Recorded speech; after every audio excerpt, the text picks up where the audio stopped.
Welcome, ladies and gentlemen, to the iRacing East Series here tonight for race number 19 of the Talladega Super Speedway, using the Cape Road trucks here on the iRacing service. And the round of 12 is going to kick off here from tonight's action as we determine who will be the four drivers in the chase fighting for a championship next week. So final finale next week. We definitely don't want to miss that race, as it's for sure going to be really exciting. So he was able to be crowned the very first iRacing East Series champion. They'll be getting a trophy and I believe some other prizes as well. So definitely looking forward to seeing that next week. But first, we got to decide those final four contestants for that race, or drivers at least, and take a look at the point standings here coming into tonight.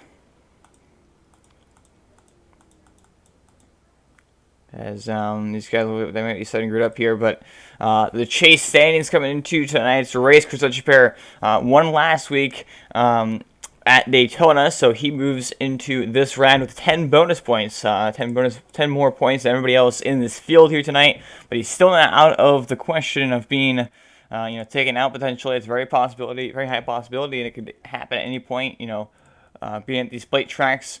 So 10-point advantage for him, so he's definitely looking forward to trying to move on to the round of 4 after having such a great season. Taylor Kahn, Jason Pat, Brandon Wilson, Jeffrey McConey, Jeffrey Price, Eric Reinhardt, and Scott Leitner, the other 7 drivers in this round of 8 for the chase.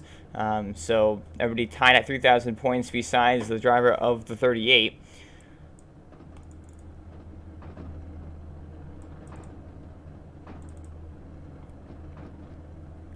As we are going to get set here for tonight's action. Take a look at the starting grid for race number 19, the final race before the finale. And take a look at the Smoky Schemes starting lineup here for tonight's race. Now I got it says the number 3 machine on the pole here. I believe he did it last week as well. So congratulations to him with a time of 54.636. Who's outside Cody Smith. We saw really fast as well last week, so nothing too new and different here from what we saw last week. He qualifies in second place, only about 200ths of a second slower. Third place here tonight, Ryan Worley and Brandon Wilson make up row number 2. Row number 3 is Jeffrey McConey in the 76 with his brother Greg McConey on his outside. Jason Papp with Taz Kessler make up row number 4. Nathan Stewart in ninth place, and Douglas Carlson rounds out the top 10. Chris Jr. in row 6 alongside Eric Reinhardt. Then in row number 7 you have Bobby Hash with Scott Leitner in the 66 entry, and Timothy Papp rounds out your field of qualifiers. And then you go look at the guys who did not take a qualifying time. Those being, looks like the 24. Those being the 24 of Wesley Johnson. I got Jeffrey Price, Xavier Trapp, Zach Borman, somebody who did not actually make the grid, Nicholas Wynn, Diego Vasquez, Brian Buzard, Brandon Dennis, Russ Nash, Chris Pair, and Taylor Kahn, all not taking qualifying times. And then Chris Eugene looks like he's actually going to start from the pits, so interesting to see how that works out for him as these guys start rolling. Looks like somebody just lost connection or something there. They just fell out because it disappeared all of a sudden. So definitely weird for sure as far as that goes, but nevertheless, waiting for these guys to get up to speed here.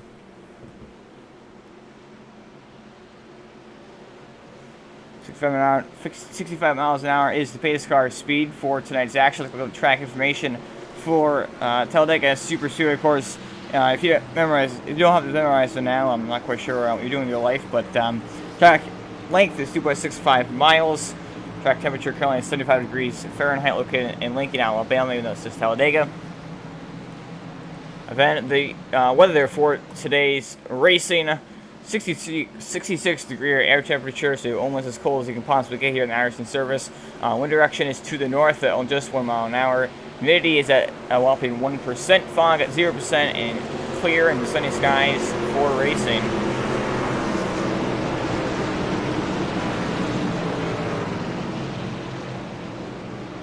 As they pace through turns number 3 and 4. And we're about to hit the green flag now.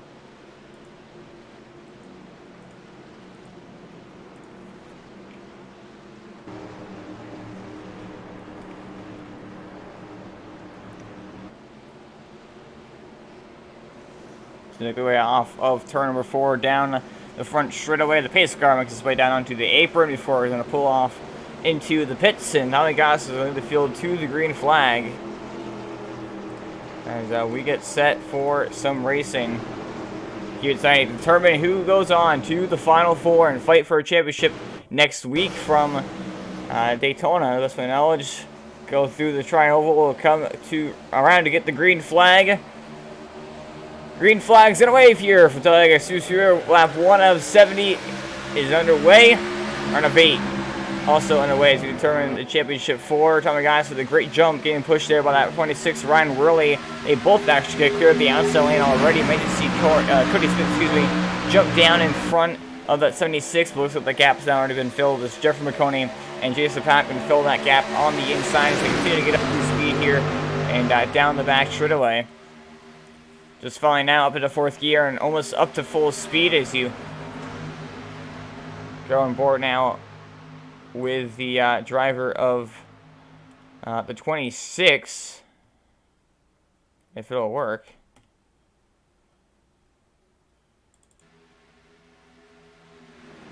Guess not. You see the field roaring by there.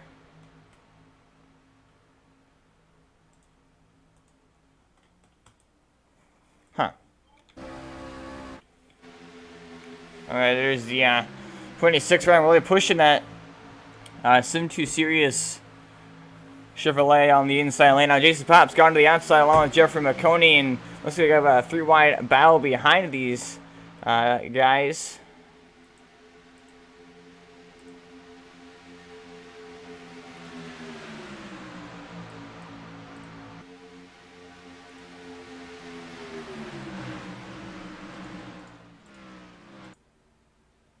Looks like for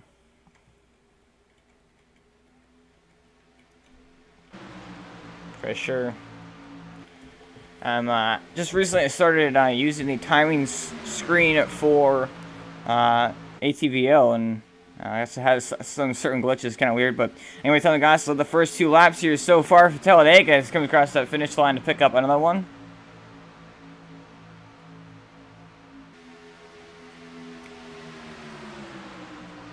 And you see Tommy Goss is just holding the inside lane with Nathan Stewart, Ryan Worley, Bobby Hash. You see Eric Reinhardt all down there on the inside. 3x3x3 this lead pack here. Definitely some exciting racing as of right now.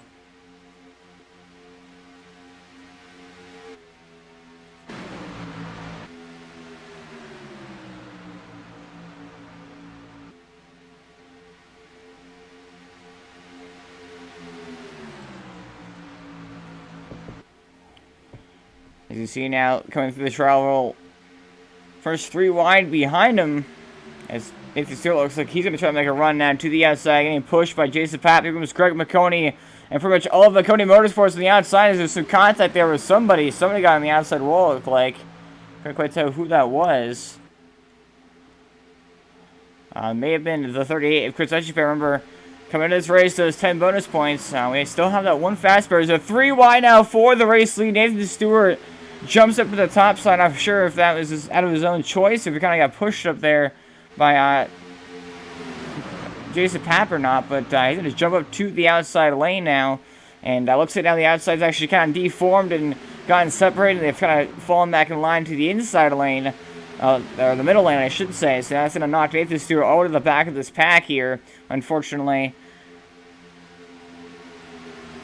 Meanwhile, you see that 3 now. Just let every lap so far. We're just holding the bottom lane with Ryan Worley right there on the rear bumper from behind. As we're about to complete lap number 5 here. And so far, see, it's a great racing. As you see a couple lap trucks actually up ahead of these guys. Looks like that is Zach Borman with Cruz Hennish Jr. As you see the pack already gaining time on them. And now we're going to run on board now with that 26 machine currently in that 2nd position, just pushing that 3 for all he's worth, and going here tonight.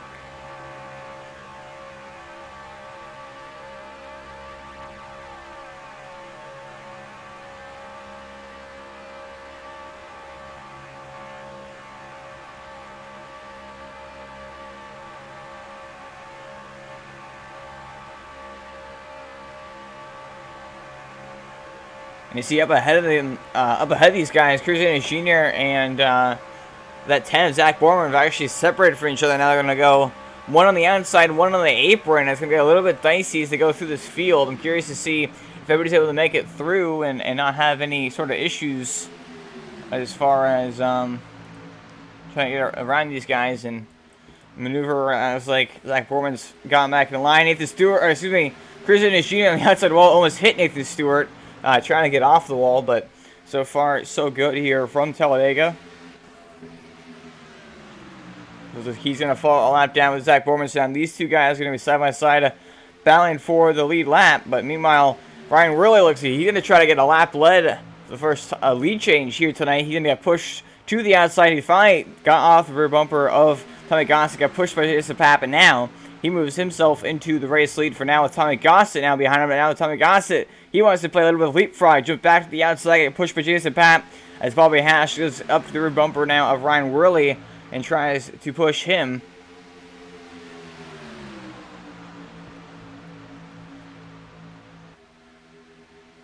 As you see, 3 wide now, McCartney Motorsports guys going to the very top side of the racetrack next to the outside wall, and it's not look like they just have enough trucks to really make it work, or just not enough momentum. And because they went to the top side of the track, that kind of hurts the inside. As you see, though, Tommy Goss is actually going to be able to get clear of Ryan Worley, jump back into the race lead, and get that lap.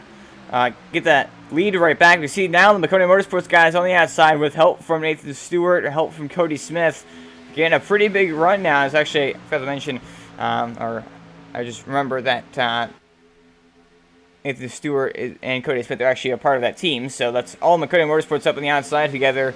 Zach Borman a lap down, only guy not in that kind of Congo line up the outside. Jeff McConaughey actually moves into the race lead. Now they all form down into the middle lane, kind of leaving out the old one of Taz Kessler, Cody Smith, and Nathan Stewart. They all kind of get ditched by their teammates, the McConeys themselves. And now they're going to jump to the middle lane, jump in front of Jason Papp. But I think that's probably the best move if they wanted to go for the race lead here. And looks like that's exactly what's going to happen now. The McConey's going to go 1-2 on the board right there, and Jeff McConaughey gets the third lead change of the night. But now their teammates Taz Kessler, Cody Smith, and Nathan Stewart are going to try to go 3 wides. McConaughey, Greg McConaughey tries to go into the inside, following Jeffrey McConaughey, but Tommy Gossett put his nose in there and did not allow him to be able to do that. So now we got 3 wide battle for the lead here once again, with all McConaughey Motorsports at the front. It's absolutely showing their strength here early on. As you see, 3x3x3 here at Talladega. Some great racing. And so far, already holding their line. The trucks are probably, honestly, in my opinion, the best vehicle to bring to these plate tracks. They just have the best drafting package. They're so much fun to drive. You can go 3-4 wide with them, not really have any issues, and just run consistent laps like what we're seeing right here. 3x3x3. Fantastic racing here at the front of the pack, and a lot of these guys are teammates with each other, working with each other, talking to each other, and team speak, communicating, and that's definitely helping with some of this action. As we're only just now in a double digits laps, we still have 61 laps to go now. Kind of racing though like it's about 5 to go, but nothing too crazy or aggressive yet. This is pretty much just 3x3x3 at its finest, and putting on a great show for the fans, and pretty much just doing it for fun. And obviously this right here, Talladega, it's pretty much nothing. 3 wide Talladega, you see that so much. You see Tommy Gossett now try to go for the race lead on the outside, but you see pretty much just this pack racing all the time here at Talladega, and doesn't matter how many wide it gets, it always gets exciting. But now Tommy Gossett goes back to the race lead, he's going to drop down in front of Jeffrey McConaughey, and so just kind of run around here as 10 laps have been completed. It's now 60 to go. And you might just see Greg McConaughey trying to get in front of that number 3 of Tommy Gossett, as Tommy Gossett is pretty much in just a world of McConaughey Motorsports up here, as you see all of their drivers besides Zach Borman, who's towards back of the pack. Actually, no, Zach Borman's right there behind Nathan Stewart, so making a 4-truck conga line on the outside, but he's 1 lap down, and just a reminder. And the 8 machine cruising machine race as well, as if he's actually in the chase. So as you see now, Tommy Gossett trying to hold on to the race lead, but Greg McConaughey has a great push out of Jason Papp, You see, coming across the start finish line, Greg McConey leads that lap. This is our lead change up on the board, and now his teammate Taz Kessler going to try to challenge for that on the outside, getting pushed by his teammates, Cody Smith and Zach Borman, along with Nathan Stewart, who's kind of falling back just a little bit, but still up there and in the thick of things. So down that straightaway they go, three-way drag race. Oh, there's the contact, and that was off of the bumper of the 3 as the one of Jason Papp tried cutting him off. It was not clear. Signal the racetrack. Caution flag is out. And his truck is destroyed. It's definitely going to require a fast repair. And that's unfortunately the result of sometimes that pack racing. You have a guy on the inside, a guy on the outside. When you're in the middle, and kind of gets a little bit crazy. It's a little bit worried, and sometimes you can't always see around you. And unfortunately, that was the case right there, as you see the truck all tore up. Luckily, it was only a one truck incident, as he kept it down on the apron. But let's take a look back at that. As we first saw what happened, he thought he was clear of the inside lane. He jumps down from the middle lane, but unfortunately, Tommy Gasso was right there on his inside, and they make contact, and it's at the expense. It's at the expense of Jason Papp.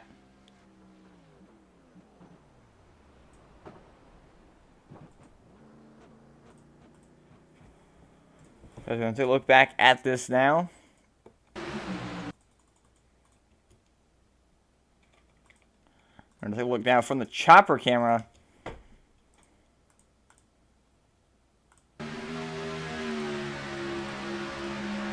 You see, he's pushing Greg McConey from the middle lane, and then Greg McConey start to fall down to the inside lane. He sees clear. Papp tries to follow him because he's on gluteus for bumpers, just following him. He doesn't really think about whether he's clear or not. And honestly, I think Tommy Gasso was probably kind of in his blind spot. Couldn't really tell his spot made off told him or something. And unfortunately for him, it just ended up with, luckily for Tommy Gasso, he was able to hang on to it and not get too much damage. But Papp kills the inside wall, spins it back up across the racetrack, and luckily I was able to avoid him. And he just went back on the racetrack just to cause caution. Obviously, it wasn't intentional, but he ended up just kind of bouncing off the wall, back up on the track, even though he had it locked down. And if he ended up kind of just keeping it on the apron, the caution wouldn't have waved at all. But at least lucky for him, the caution flag came out for that. And taking a look at it here from on board with the 3 machine of Tommy Gossett. See a pretty good angle of this, of course, as you'd imagine. You see just came down not quite clear, and he lifts and swerves to the left as best as he can to avoid, but nothing he can really do. So that's going to put us under the first caution flag of the night, and looks like everybody made their way down onto pit road for the most part. Eric Reinhardt staying out on the track, and then Cruz Sanders Jr., who's a lap down, could either be staying out on the track or actually 2 laps down, apparently. I think... Yeah, that's right. He started from pit road, which makes sense why he's 2 laps down. So either he's going to try to pit here now, just because you can't pit until everybody, leave that trucks are pitted, or he's going to try to hit the wave round. But if Eric Reinhardt does, in fact, decide to stay out, that's going to keep him trapped 2 laps down. He's not going to be able to make that back up until later on in the race.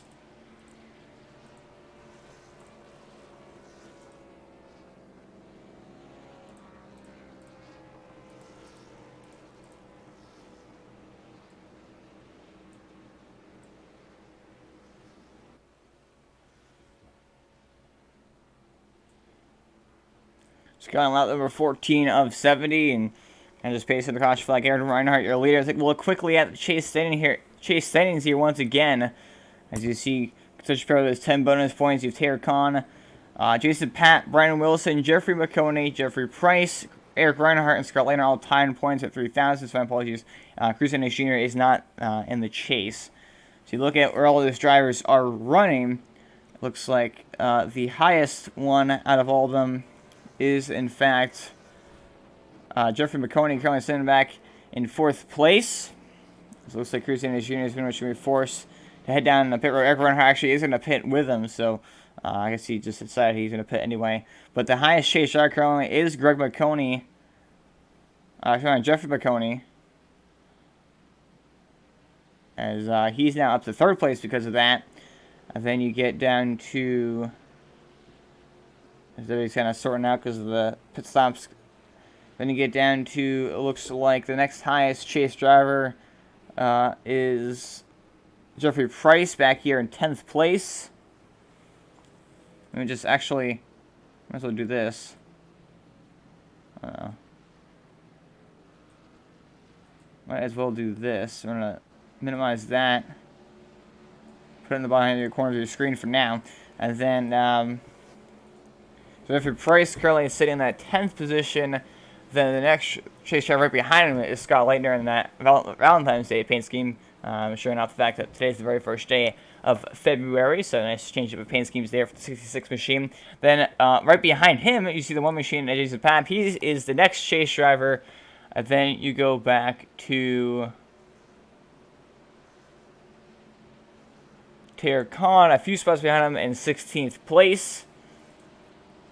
He is the next chase driver. And then Brendan Wilson in 18th. Chris Etcheper in 19th. Eric Reinhardt in 20th. We saw him just make that last minute pit stop there onto that caution. And that is it for your chase drivers. So currently Eric Reinhardt, Chris Etcheper, Brendan Wilson, the guys furthest in the back. You got Taylor Khan, Jason Papp, Scott Leitner, Jeffrey Price.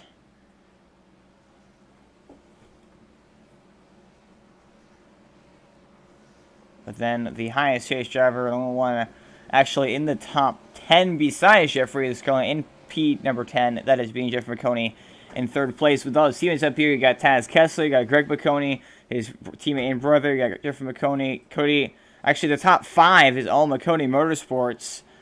So definitely a pretty good accomplishment for them. The top 5 all McConey Motorsports, and then Zach Borman. He got one of his laps back. I guess he was actually 2 laps down along with Cruz Industries. So now he's 1 lap down. And as long as he does not get involved in the next caution, he'll get the free pass by default, since he's only truck, 1 lap down, as Cruz Industries once again is 2 laps down. Actually, oh, there he is. So it's interesting things for sure here.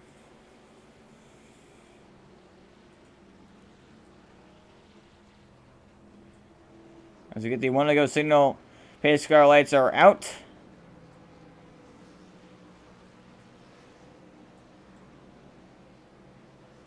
I found a good spot to try to tuck this off with a corner here. Those are your chase drivers for the iRacing series in this round of 8.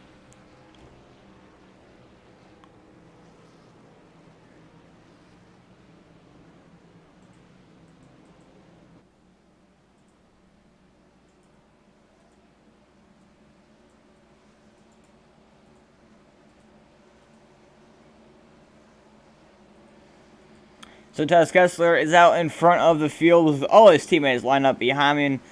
Behind him is Jeffrey McConey, Cody Smith, Nathan Stewart, all running in the top 5, and all being McConey Motorsports. Then other teammate way back here in 25th position.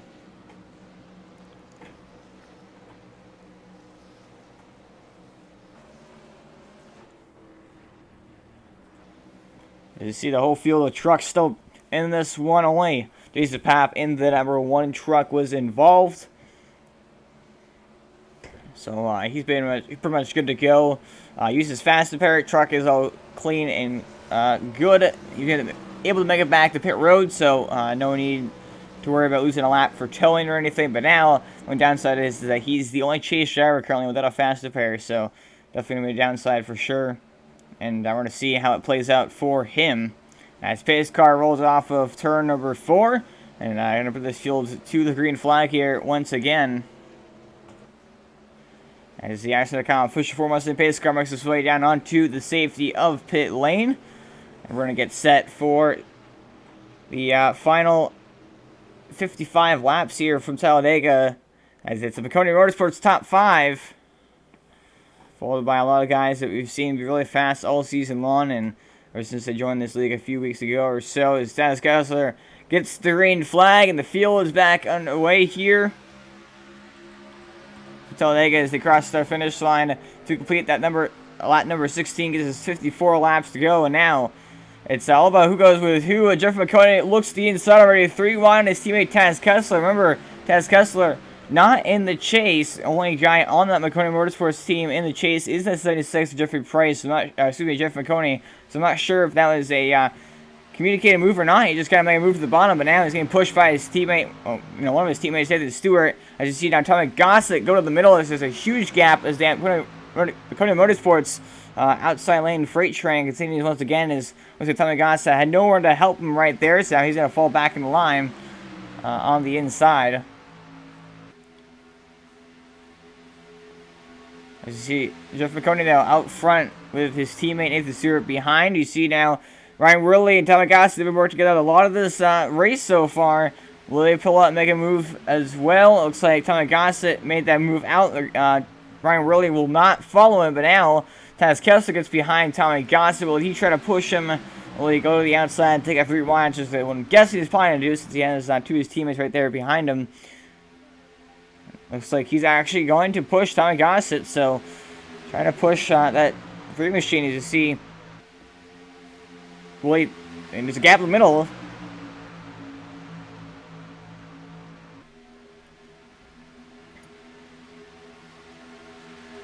As they come around now, took him right on board with the 01 of Taz Kessler. Pushing that number 3 machine, trying to the race lead, even though his teammates are down there on the inside, including chase contender Jeffrey McConaughey.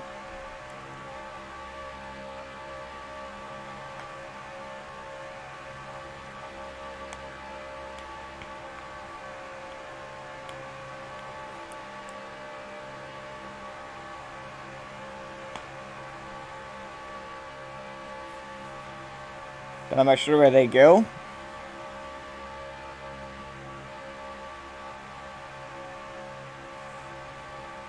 So now taking a ride on board with the 26 Ryan Worley.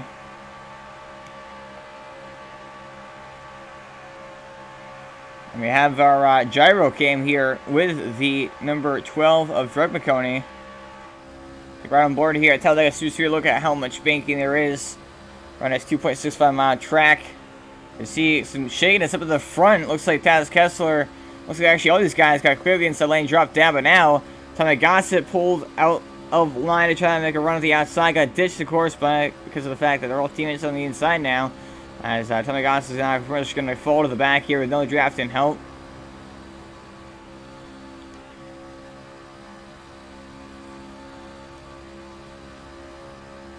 So basically the only driver not a part of McConaughey Motorsports up in the thick of things here is that 26 Ryan Worley.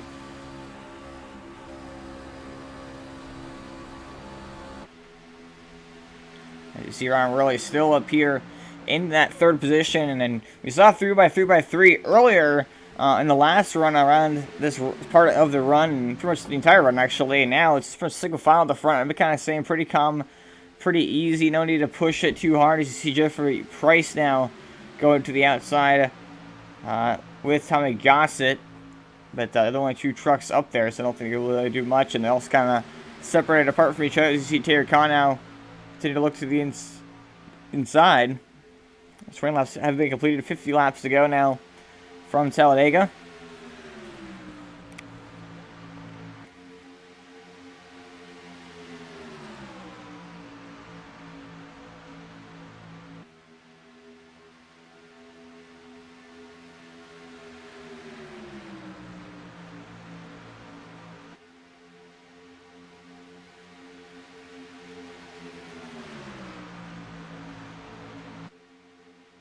Pretty funny that currently Ryan Worley is pretty much sandwiched between McConaughey Motorsports. He's got 2 in front of him, 2 behind him, but now it looks like he's actually going to try to make a run to the outside and get pushed to the race lead there by that 3 of Tommy Gossett.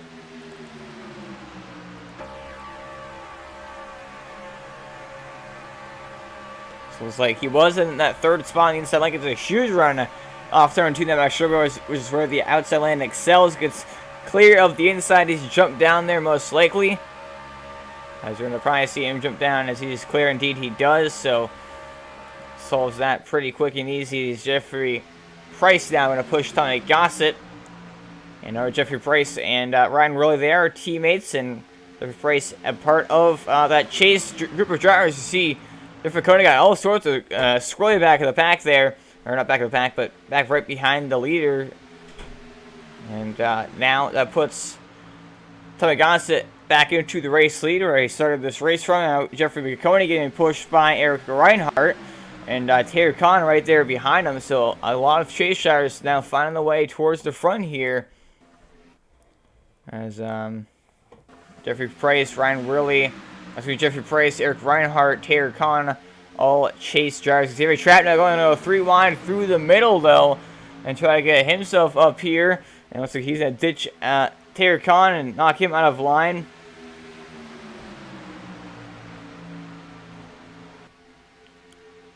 Question is, will Ryan Worley jump over in front of his teammate Jeffrey Price? Will he stay in front of the other chase driver, another Jeffrey McConey? As they continue to knock off laps here one by one.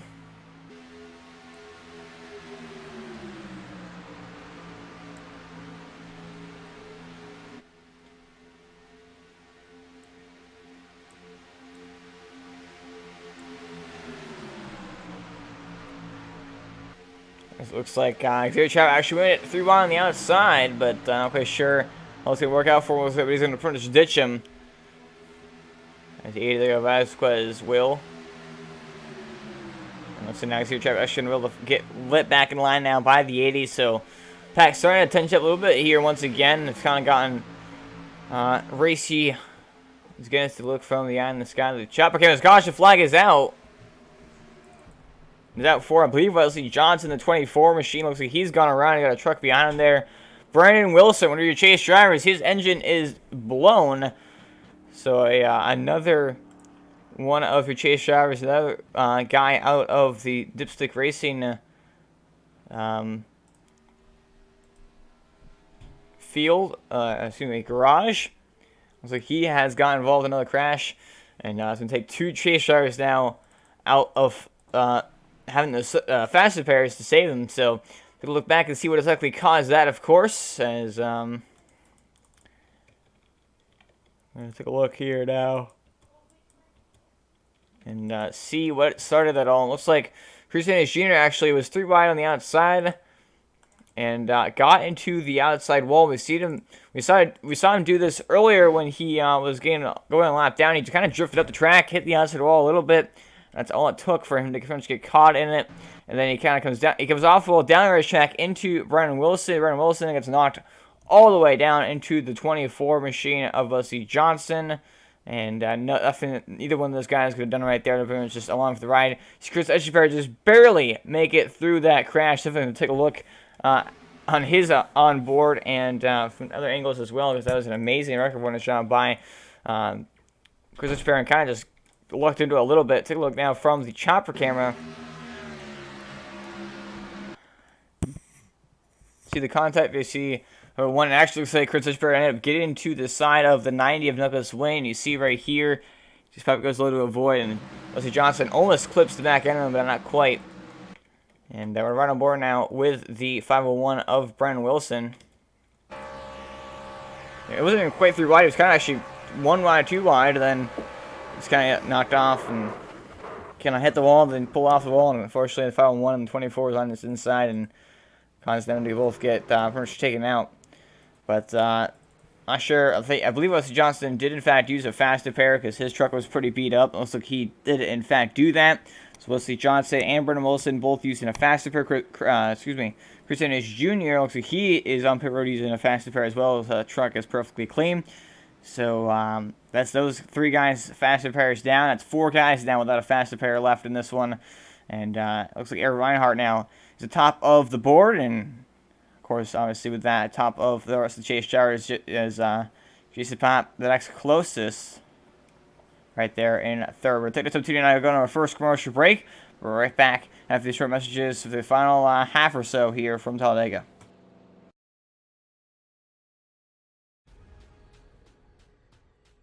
The most realistic online racing sim ever made. This is iRacing.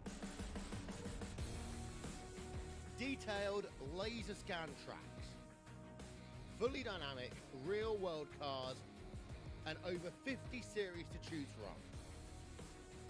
6 online world championships offering over $100,000 in annual prizes. This is the original esport racing game. This is iRacing.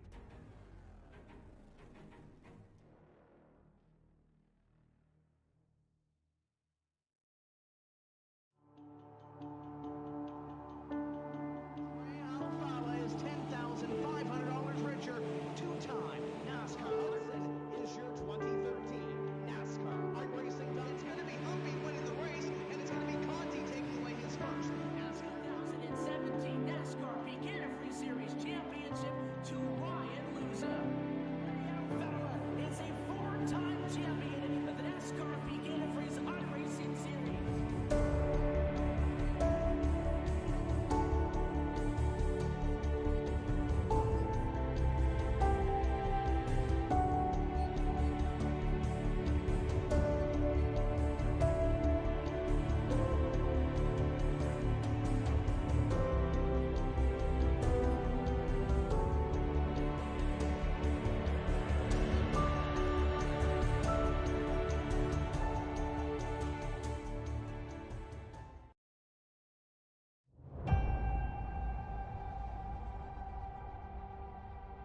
Growing up as a kid in Oklahoma, where I'm from, the Chili Bowl is the biggest race that we have.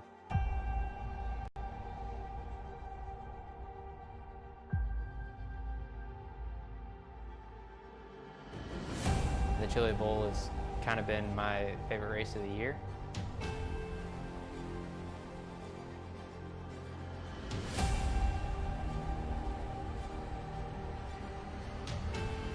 Growing up a dirt racer in Oklahoma, that's kind of the holy grail.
Look live here. Talladega Super Speedway 4.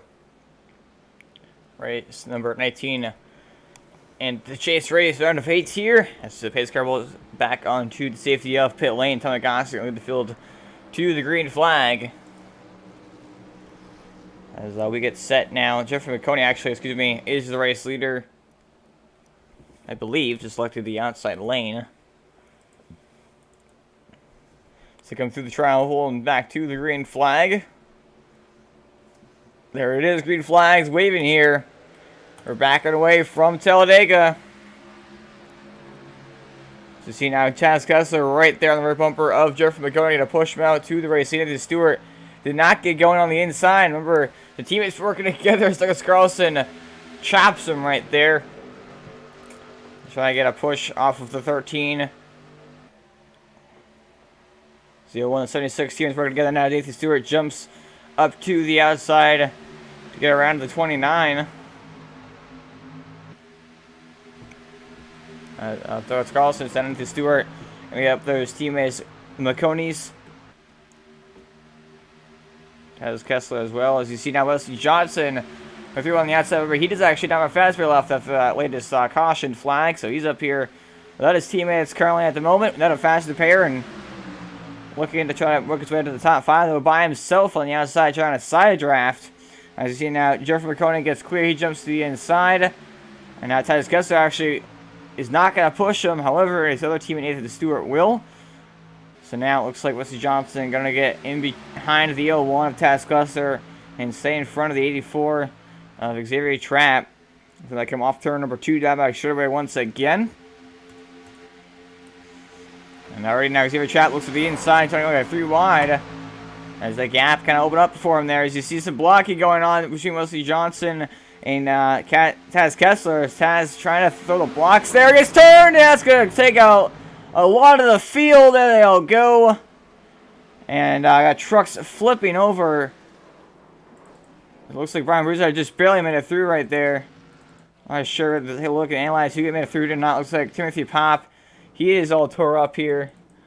Christian Jr. looks like he's spun around with some damage with using his fast earlier. So a lot of guys tore up, and then that was just kind of really aggressive racing. You know, on lap 30, and we saw Taz Kessler trying to block Wesley Johnson. Wesley Johnson is kind of being aggressive, wanting to go to the front, wanting to get around him, and that's usually the result when you have 2 guys being aggressive and racing each other like that. And if we look back and see what exactly you know, started all that, of course, we pretty much already know the 2 made contact, but to look back at exactly how that all went down, and take a look from the chopper camera, so we can get a good look at this one. You see Wesley Johnson trying to follow the 01. The 01 flows a blocker, and he's kind of just holding his line on the inside. And then you see right here, you see he's on the left for corner panel, Wesley Johnson is. And Taz Kessler then gets turned down at racetrack because of that. And Wesley Johnson actually goes up to his right rear corner panel, which then Taz Kessler tries to equal it out, so he gets you know, in the middle of the truck, so he doesn't get turned. And then Wesley Johnson actually goes down to the left rear corner panel of Taz Kessler, and that's what causes him to get hooked around. And you see he's turning to the right, and as far as you possibly can, but unfortunately just not enough. Is now Taz Kessler gets turned down on the racetrack, and his teammate Nathan Stewart. You see Tommy Gossett try missing those guys, and unfortunately actually caused to get into the back of the 01, and he was slowing down, and then the 01 got down into a corner panel of Nathan Stewart. Nathan Stewart then slides up across the racetrack, driver's side door into the 777 of Timothy Pop. Taylor Kahn got involved with that when he was chase drivers. Looks like Jeffrey Price got caught up by his teammate Ryan Worley. As you see, Scott Leonard also got a pretty big part in that one. So you see Nathan Stewart actually and Scott Leonard flip. As you see, now messing this up. Taz Kessler barrel rolling there. This is above the racetrack. Take a look and look at that once again, as he was barrel rolling. We're just down the banking here. You see him get turned. He goes down the racetrack. Tries hanging on to it. At first, saved till unfortunately he got into him. And then Brian Broussard actually got into his door, causing him to flip about 2, 3, 4 times. And he spins around. Chris Etchberg actually did hit him, even though he kind of was ghosting out. So Chris Etchberg got a piece of that one as well, as he spun down to maybe the inside wall. I'm not 100% sure. As now let's take a look at how the 26 got turned there up the track.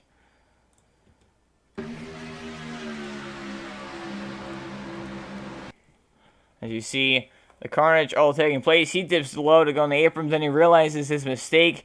He accidentally spins the truck back up the racetrack, and Jeffrey Price is blindsided out of nowhere. They end up hitting the 13, tags the 26 once again. They both hit the outside wall head on. The round really goes spinning all the way down the racetrack, keeps it pointing in the right direction after that. But so a lot of guys tore up on that one. A lot of your chase drivers, and those including you know, a lot of guys like Jeffrey Price. You had not sure if Eric Reinhardt. I believe Eric Reinhardt maybe got a piece of them. Let's take a look here. But yeah, a lot of chase drivers to say the least. See the crash that take place. Eric Reinhardt slowing down, and then he just managed to make it through the middle of that, and actually made it out alive. So great if everyone's there, and a little bit of luck on the side for Eric Reinhardt. But he actually made it through that accident, so great job by him. As I'm going to go back live now. And the drivers who got involved in that, I'm going to try to look here through the rest of the field of the guys who were involved in that. For chase drivers, anyway, Scott Leitner, he got a big piece of that. He looks like he has used a fast burner. Brian Olsen already had to use his fast burner earlier in the race. Chris Echeper, he got tore up in that. And he has a fast repair now gone, so he's no more fast repairs left. Looks like Taylor Conover, he got a big chunk of that. He has used a fast repair. He's back on the track in 9th. Jason Papp used a fast repair of the first crash of the night, so I don't know if there's really many guys still really that have an advantage of the rest of the field. So I'm going to try to make this bigger so you guys can see it a little bit better. Take a look at all these guys. Chris Echeper, he uses fast repair. Taylor Con, Jason Papp, Brian Wilson, Jeffrey Price, Eric Reinhardt, I do not believe has. So Scott Leitner, Jeffrey Price, Brandon Wilson, Jason Papp, Taylor Con, and Chris Echeper all have used their fast repair. So only leaves the race leader currently, Jeffrey McConey, and the 710 of Eric Reinhardt as the two guys left who have yet to use that backup fast repair. So currently first and fourth, and with clean race trucks here. So good news for them, of course.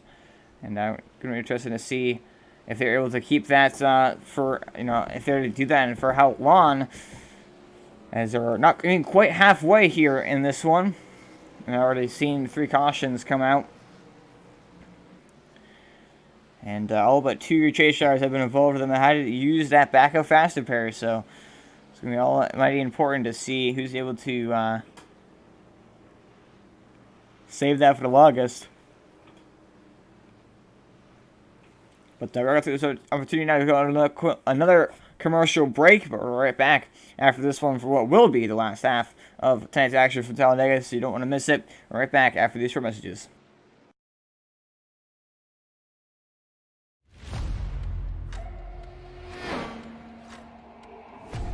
We're almost out of fuel. You'll have to come in for a splash.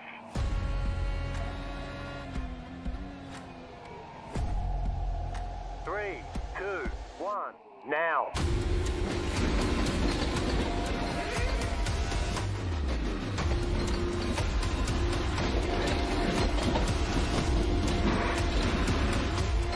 All clear. Punch it. Great job. You did really well.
Like lap 9 to the Talladega Super Speedway 4. So I team the iRacing Series. Back to the green flag here on lap number 35 of 40. As green flag waves for Jeffrey McCoy and Xavier Trap on the front row. And to get back up now into third gear. You see the outside lane, Eric Reinhardt not getting a great restart. It's going to cost Xavier Trap up there as Greg McConey pushing his teammate Jeff McConey now to the race lead. And actually into the fourth and final gear. Brendan Dennis now working his way up to the front here. And that snap-on Toyota Tundra that looks to the outside of McConey Motorsports teammates. And tries to get in front of Xavier Trap.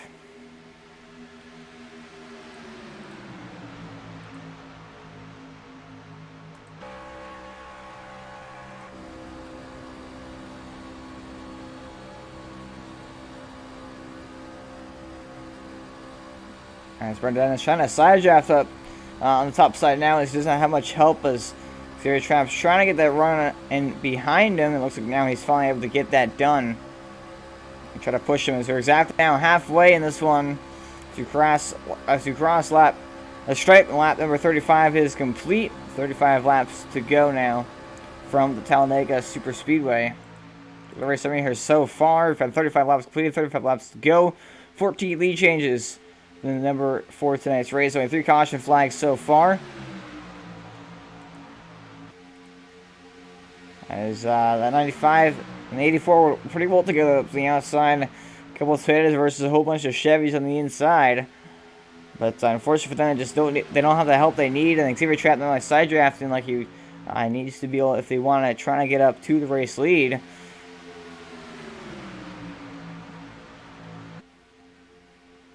Chris Touchpair now looks at the outside of Russ Nash. Russ Nash kind of comes to try to block it right there, but Chris Touchpair already has the spot, so he's going to take that spot. Go to the outside and get behind Xavier Trap and the 95 there, Brendan Dennis.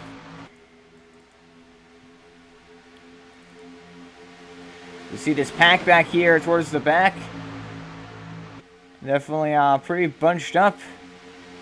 3x3 back here for these guys. You see Douglas Carlson right there in the middle getting pushed by, looks like, Zach Borman. He now jumps to the other side. Jeffrey Price up on the outside with Stannis Kessler behind. Both of those guys involved in the latest caution. So, without a fast but that's really the first big one we've seen so far. So the one truck incident with the one truck actually to start the race. And so on the 501, the 8 and the 24 involved in that second crash, but that third one took a lot of the fuel as Stannis Kessler hits the outside wall. That's going to knock him over to the very back of this pack. And made him lose the draft, and it looks like indeed he will, as he lost so much time by scraping the outside wall, and he kind of got stuck on it. He couldn't quite get off, and that's going to cost him so much time. So now he's pretty much just going to have to hope for a caution, which you probably will still see. Meanwhile, back at the front, battle for the race lead is shaped up as Chris Touchpair now caught both those guys on the outside, up behind him. They got a little bit more organized. As you see, Brendan Dennis getting pushed by Xavier Trap and Chris Touchpair. It's pretty much just 3 versus 3 right now. As Brendan Dennis looks like he's got a pretty good run now, though. And he's going to try to take over that race lead for at least a lap lead. As they come out of the tri-oval across the straight, the 95 goes to the top of the leaderboard for the first time tonight.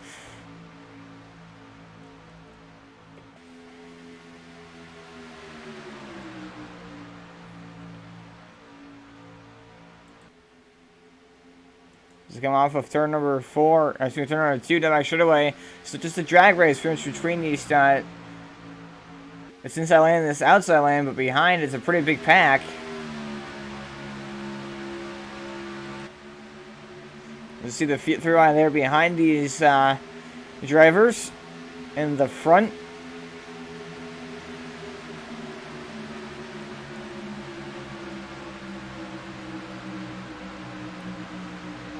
Let's go through the trial to complete lap number 39 as you go on to lap 40. Pack's kind of a little bit more spread out than what we've seen so far here tonight, and it's kind of a little bit surprising, honestly. I don't expect them to get this spread out. You see there's pretty much that front pack, then you have this middle pack, which is the biggest one, and then you get the pack way in the back.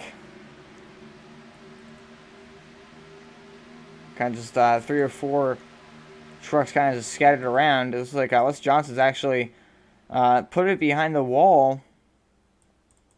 It's unfortunate And so he's got a pretty good run. Not quite sure why he did that. He was involved in that. You know, he kind of triggered that third caution, but not sure what happened to him after that. As he comes to the driveway once again, complete lap number 40. We get 30 laps to go now from Talladega. And just about an hour now into this thing. 95 looks like he's going to get the lap led right there across the stripe, pick up another lead change. As we just need to add more and more numbers to that tally.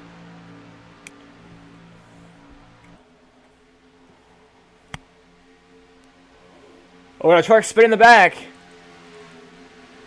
Looks like that was the 501 of Brendan Wilson. But no, it's a 30 of Bobby Hash, actually. And we have to go back and look at that because that was an amazing save, to say the least. Oh, actually, it looks like it was between him and Brian Buzard, so they got together. It looks like Brian Buzard kind of kept the track a little bit into him. And Brian Buzard did not save it. He pancaked the inside roll and actually blew his motor up, but because it was below the apron, or below, on the apron, no caution flag came up. But Bobby Hash did a fantastic save right there. And unfortunately, it's going to cost them some time. But now 3 wide for the race leader, Xavier Trapp and Chris Echeperry get pushed, push to the outside as Brandon Dennis was ditched. Eric Reinhardt now goes to the inside behind the two Motorsports drivers. And we got a little bit of a battle for this race lead. That's going to heat things up and let the second pack catch this lead pack. So it's going to kind of form into a bigger group of drivers.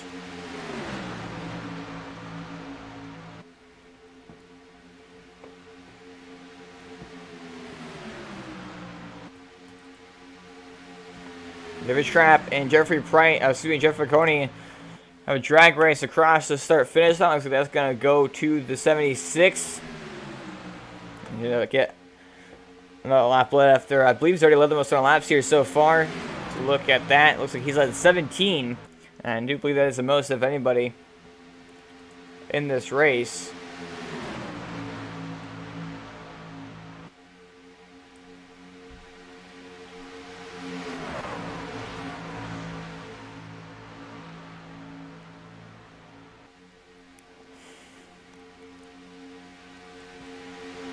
So now Zach Borman actually looks to the outside. First time he's been on lead lap here tonight. And he's up here with his McLaren Motorsports teammates getting pushed by one of them right now, Cody Smith, in that 15 truck.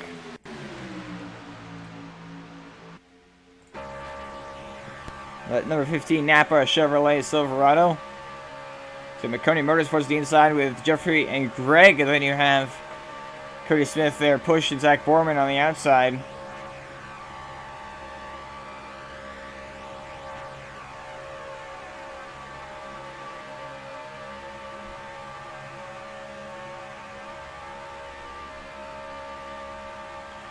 Zach Borman now is actually trying to push to the race lead. Looks like he's going to try to fall in front of Jeffrey McCartney, who's not quite clear. Looks like now Cody Smith actually got pushed to the outside there by the 95 Brandon Dennis as he kind of shoved his nose in there, got underneath him. So now that kind of separates the teammates a little bit at the front of the pack. So now Zach Borman going to get pushed by Brandon Dennis as they come through the tri-oval.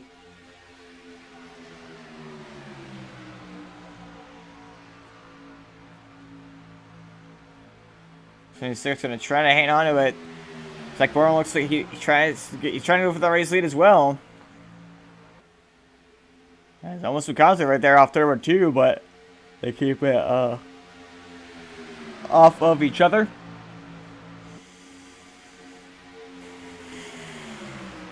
Well, Brandon Dennis now making 3 wide through the middle. That's the question. So Zach Borman is going to shut the door on him if he even thought about it.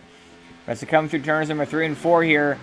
And through the triumphal and across the stripe, it's going to be 25 laps to go. So continuing to just whittle this race down into the closest stages. Determine the championship for pretty much the top 4 highest finishers in this race will get in, minus the fact that Chris Litchberg again with those 10 bonus points. Notice that Brandon Dennis actually has connection issues right there. It looks like he's back. But interesting to see how this works out for those guys. Zach Borman and Friconi having a drag race in the back sure, but now Brandon Dennis looks like he's pushed that 10 machine to the race lead. A 10 finally drop a line in front of his two teammates. Indeed, he does. So now Brandon Dennis gets in the catbird seat on the outside, getting pushed there by Xavier Trapp and Cody Smith. Is he able to get a run and try to take over the race lead from one of these McCurdy Motorsports drivers? Looks like he's going to try to at least give it a shot. As goes to the outside. It's a pretty good push through the tri-oval and across the stripe. He's going to lead this lap at the very least.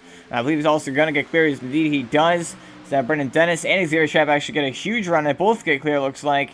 And they both drop down to the inside. Indeed, it looks like the 95 will 84 was kind of going to be close if he tried to. Down to 95, decided he's not going to ditch the 84. Xavier Trapp is trying to follow him up there and keep it in front of him to give him the draft. So now Zach Borman goes back to the inside, going to try to battle for that position as Cody Smith on the outside, getting pushed by Taylor Kahn and Ryan Worley.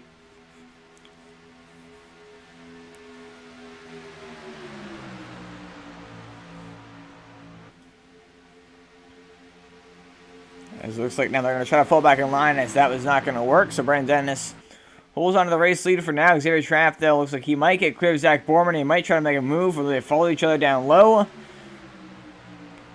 Looks like 84 is going to follow the 95 down low. The 15s are jumped up to the outside, so they don't have much of opportunity now to try to go out for that anymore. So come off turn number 2 now. Down back shoulder here once again. Drag race between the Toyota and the Chevy at the front.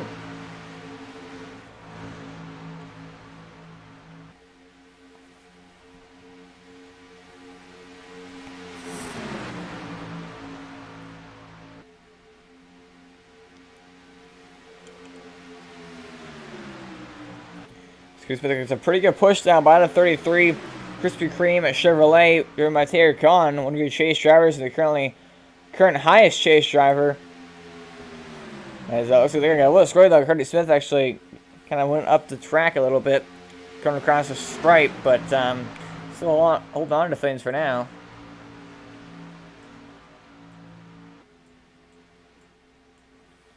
Now Taylor Kahn actually got pushed to the outside, so it looks like he's gonna fall to the back. But meanwhile, you have the outside lane here forming up, and once again, I keep reiterating that the Cody Motorsports amazing strategy here and teamwork for sure to try and get all the trucks up to the front. As you see Nathan Stewart now, he's on the inside. He's going to try to get clear of the 10 of Zach Borman. He's going to try to jump up in front of those guys. And now Xavier Trapp looks like he's already done that. He's got in front of the 10 machines and to kind of separate their plans, though, as now the McCurdy Motorsports goes to the outside with the 10 of Zach Borman actually going to the race lead for a split second, and indeed he will. Getting pushed by Cody Smith, he's going to actually get that lap led and get clear of the entire inside lane. So now these guys trying to work their way around Xavier Trapp, who's kind of played a spoiler up on the outside for these drivers. Zach Borman holds on to the race with Cody Smith. You got Jeffrey Bocconi, all of these guys right behind. So now that puts Jeffrey Bocconi as the highest running chase driver. It's Brent Dennis getting pushed by the 26 of Ryan Worley. This time by, it's going to be 20 laps to go from Talladega.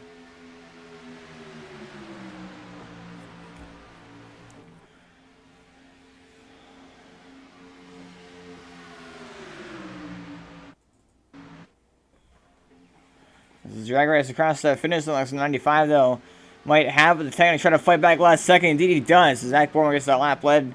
As you see, he's getting pushed down. Looks like something on a lap down. That being Brian Bruzard, he's actually on pit road. I'm going. That being Taz Kessler going a lap down. Unfortunate for him. Brian Wilson is actually out of the lead draft, getting pushed currently by a lapper cruising in his junior. So you better hope that we get a caution flag here, otherwise he's going to be out of contention. But we might just get a caution flag with all this racing going on at the front of the pack. There's not much has really changed at the moment, but still pretty aggressive, bumper to bumper. Just trying to push each other to everything they're able to do to try to get themselves clear and try to make a run and make a stab at it. So you're kind of like in the 26th position right here, kind of boxed in. It kind of frustrates you because you're right there behind 95. You see contact on the outside. It's going to force Cody Smith high, and it's going to separate the outside pack that they had going there. Xavier Trapp actually followed him up there, but it wasn't intentional. Looks like McConey also going to follow him up there.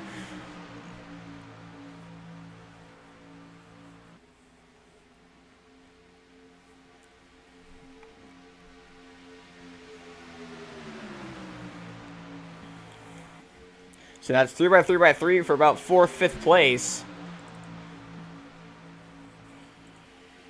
Xavier Trap, Cody Smith up on the outside of the racetrack right there. And there you see somebody up ahead of these guys now. That is Scott Leitner. Over here, Chase Travers actually looks like he's going to be heading down onto pit road. So Scott Leitner with some issues there. And he's going to make a pit stop. Obviously, very unscheduled pit stop as he now goes 1 lap down. So that's going to pretty much hurt his chances. Bobby Hash, though, just came off of pit road. So maybe we're going to see these guys try to make some pit stops. And Brandon Dennis actually been out on the track now for 27 laps. Carter McConey out in 28 along with Xavier Trapp and Jeffrey McConey. So some of these guys have different varying strategies in their pit at different times.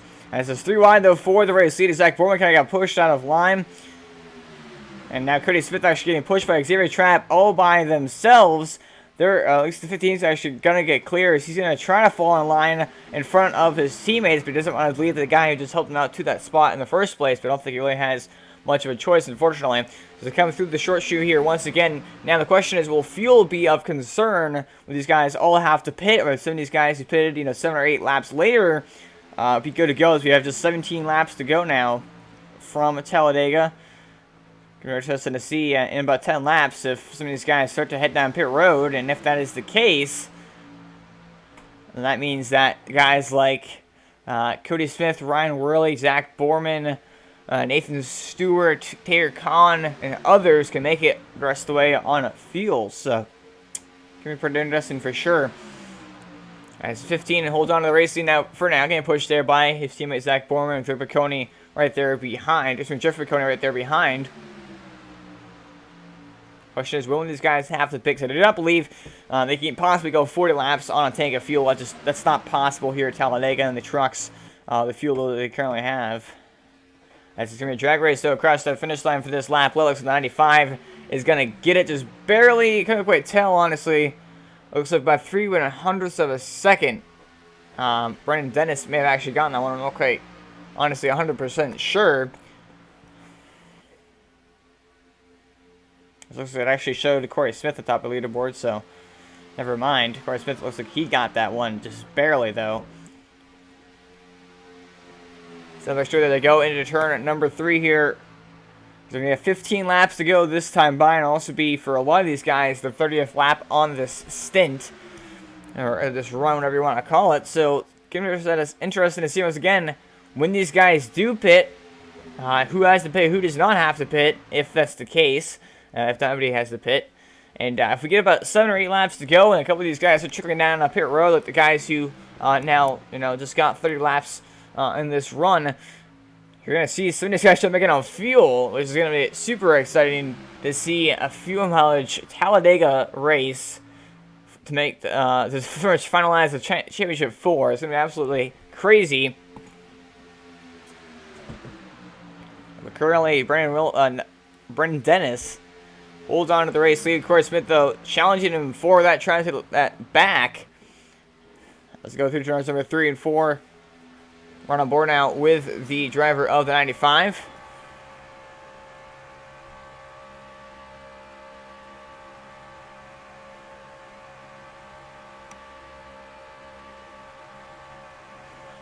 Now it's going to be 14 laps to go, about 7 laps away from when we might see some pit stops.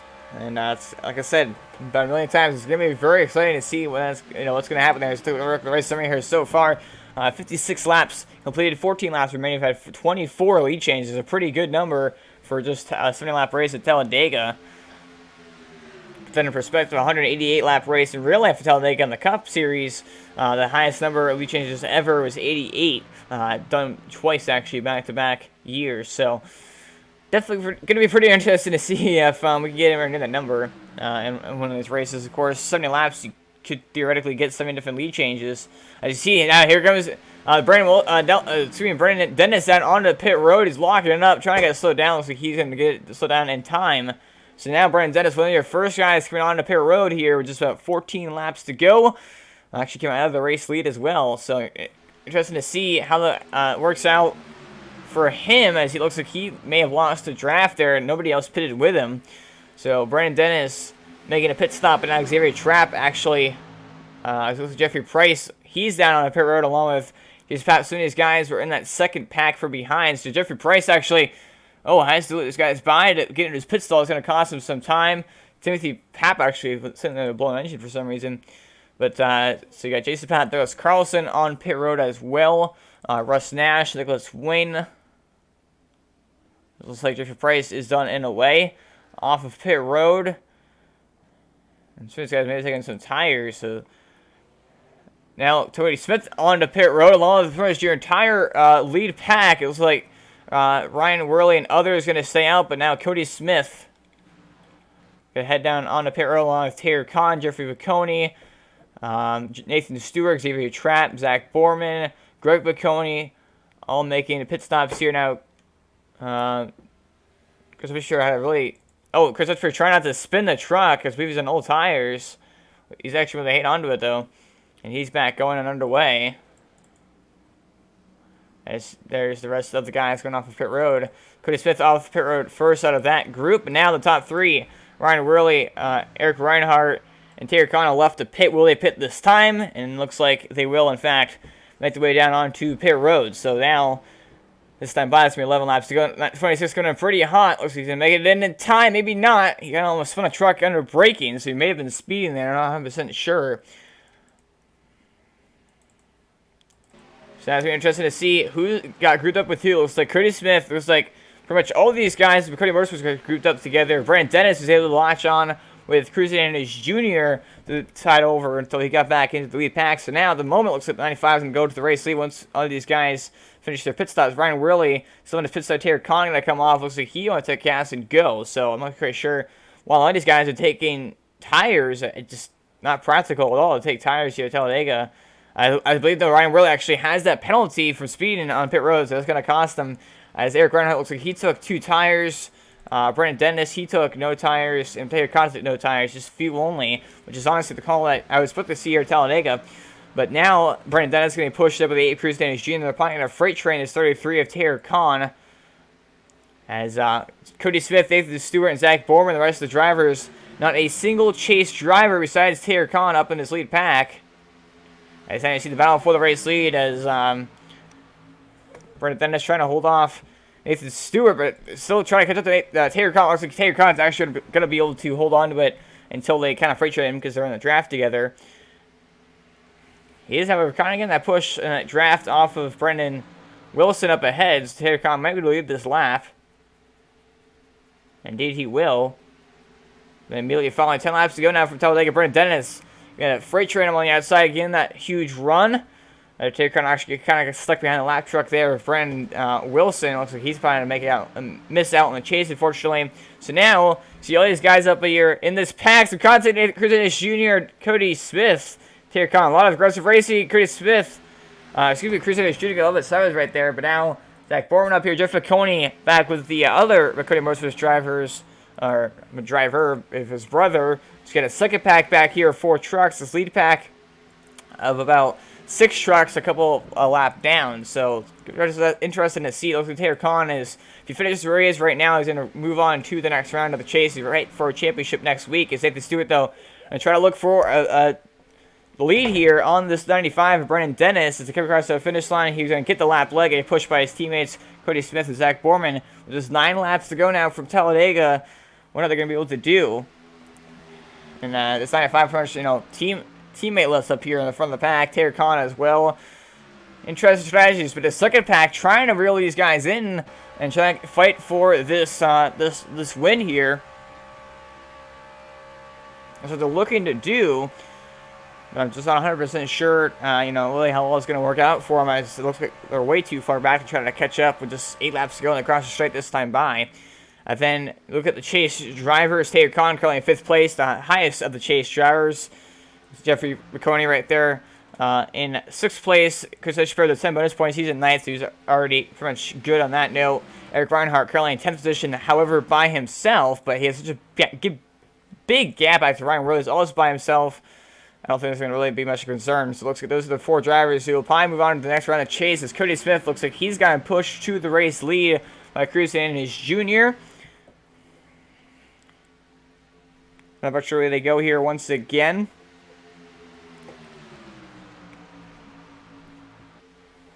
get pretty hairy here, as some of these guys fighting for a championship spot like Taylor Comet. Some of these guys not even on the lead lap. Some of these guys just want to win this race so badly. Remember, Cody Smith made that amazing move to the outside, coming off turn number 4. Looked like he had the win in the bag. He had such a big run on the race leader, who unfortunately I forget who it was, maybe Diego Vasquez, but had such a huge run and got blocked into the wall. He was the guy who blocked it, wasn't quite clear, and cost him the win and got him wrecked. But now Brandon Dennis fights back on the outside. He looks like he's going to try to make some noise here and try to get this race win away as well and play spoiler to the 15, just looking for a demonstration from last week. So a lot of great drivers up here in the front of the pack that are all hungry for this win, all racing for different reasons though.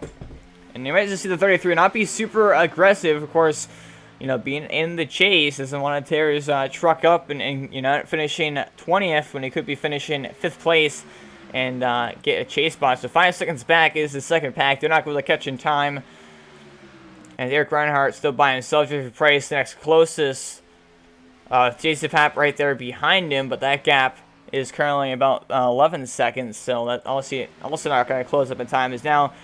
Looks like Cody Smith gets pushed by Zach Borman and Nathan Stewart to the race lead. Derek Kahn, excuse me, that's Taz Kessler, came out of nowhere here, got a huge run on these guys. And now he's up here with his teammates as well, trying to help them out and get them the victory here tonight. This next time by is going to be 5 laps to go. The caution flag comes out, the race will be over.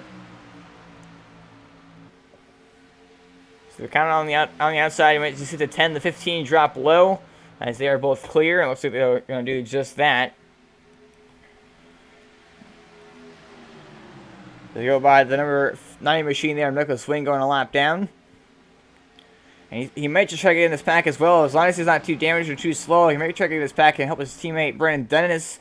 Looks like he does have a little bit of damage on his nose of his truck, so he's not going to be able to do that. So now Zach Borman goes to the race lead for, I believe, his first lap lead of the night. I could be wrong on that. And I am. It's actually his 4th lap lead of the night. And he pushed by Nathan Stewart, Taz Kessler, and he jumps down to the inside and shuts the door down on the 15. Is a little bit of side drafting, a little bit of rumming going on right behind. Down that straightaway once again, a drag race. But it's 5 trucks to the inside, 2 on the outside. Pretty much going to confirm who goes where on that one. So it looks like Eric Reinhardt actually. Oh, he just kind of blinked out. So I should pair right there in that pack. So Chase Gyre is not going to change, not a whole lot unless his 33 gets taken out or something, you know, along those lines. But so remember, the 4 drivers currently in position to move on to the next round: Taylor Kahn, Jeffrey McConey, Chris Etchepair, and I would say Eric Reinhardt. Eric Reinhardt is actually in 14th position. I don't know, he's in 10th position. Okay, he's just kind of having some connection issues. So never mind, my apologies for that.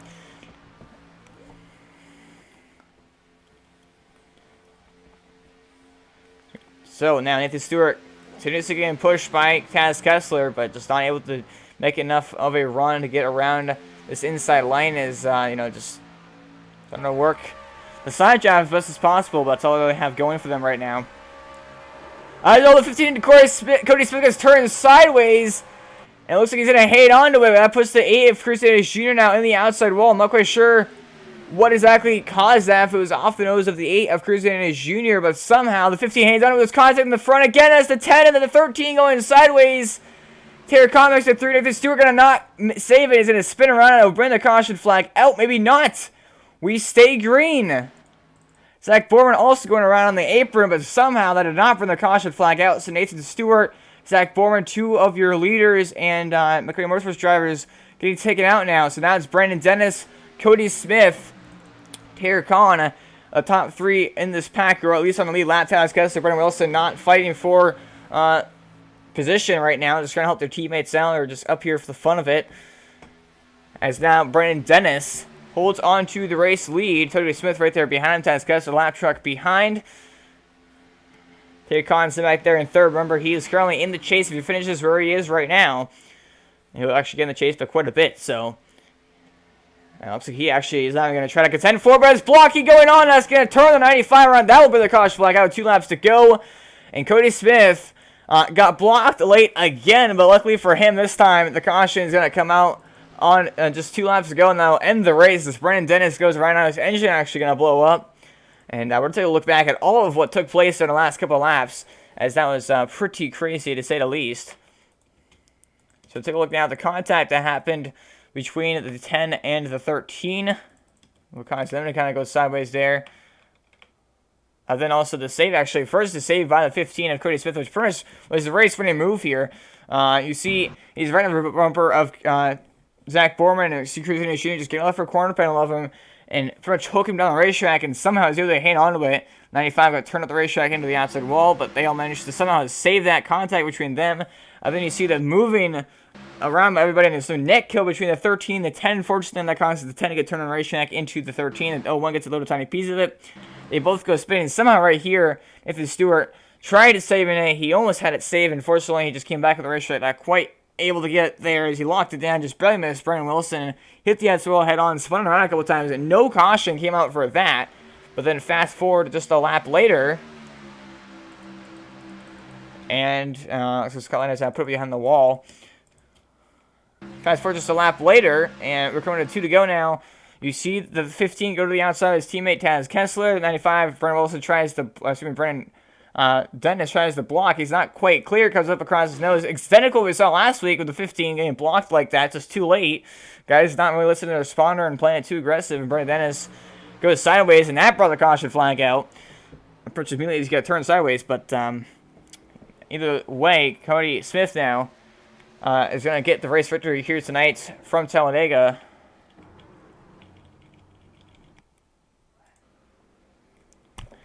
As it comes off turn number 4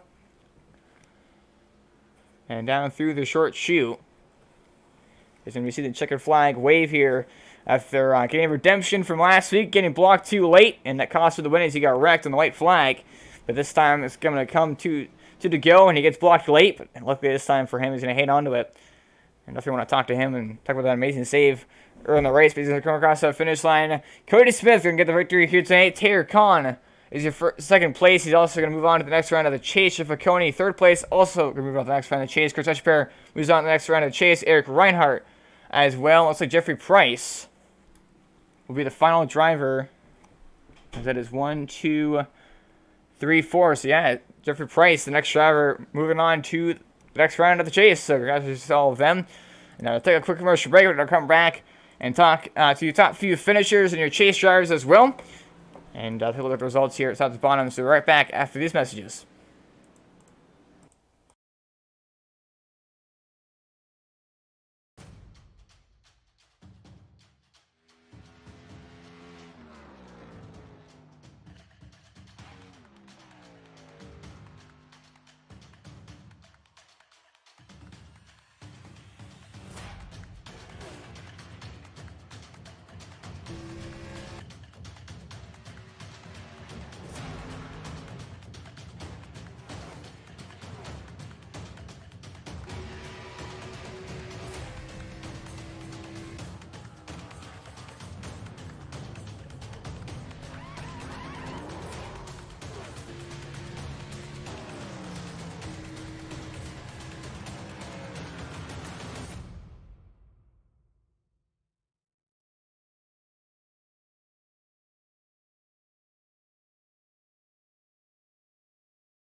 I want to leap over buildings, want to fly over the shores, faster than a lightning flash, rushing through the cool night air.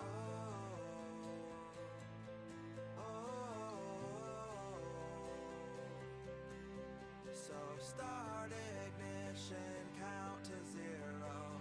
I just wanna be a superhero. Hey, what's up, guys? Scott Speed here at the iRacing headquarters. Some exciting news about the upcoming Rallycross World Championship. They've got a wild card entry, and yours truly is going to get that spot. See you guys out on the track.